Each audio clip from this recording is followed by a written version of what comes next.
Good morning, welcome, thanks for tuning in to Kila Chari Torah's daily review of Maimonides' 613 Commandments, the Sefer HaMitzvot for Tuesday, January 18th. Our next prohibition involves the appointing of a king. The very last section of Rambam is the laws of kings. So here he mentions the prohibition of appointing a king who is not born an Israelite, and explains by this prohibition we're forbidden to appoint a king over us who is not an Israelite by birth, even though he may be a religious proselyte, a ger tzedek. So a convert is not eligible to be king of the Jewish people. Now you'll say, wait, I thought we're not supposed to remind converts of their background, their origin. The fact that they converted, that is true, and yet you'll see that there are some things where, some sections of halacha, where personal status nevertheless actually does come into play.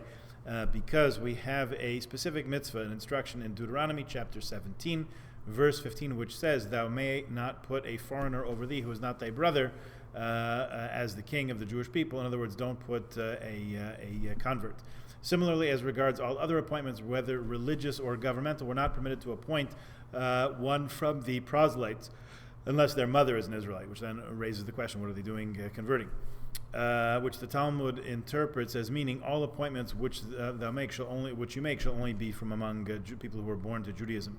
As far as kingship alone is concerned, you will know already from the sacred writings of the prophets that King David was found worthy of it. The explanation goes here, as the Talmud clearly says, the crown of royalty David deserved and received for all those of his lineage to the end of generations. For one who believes in the Torah of Moshe Rabbeinu, there can be no king amongst the Jewish people, king over Israel, except for a descendant of David through Shlomo HaMelech.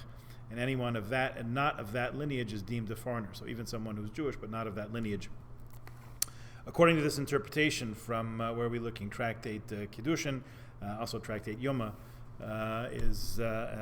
seems to be pretty clear. This is discussed in other places also, Yevamos, Sanhedrin, Sota, Nida, number of different tractates. And Moreh Nevuchim, just to add a little spice to the spirit here, in the Guide for the Perplexed, Maimonides writes, "No nation ever chose a foreigner as a king without inflicting thereby some great or small injury upon the country."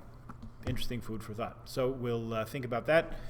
Keep that in mind, and we'll convene again tomorrow. So please join us then. We are coming to the end. We're in the last few of our mitzvot to round out the number 613, and then we'll have a brief discussion of the ones which are practicable today, not in times of the temple and outside of the land of Israel, as the case may be. So join us for that. Stay tuned. Keep well, keep cool, warm, and stay safe. All the best.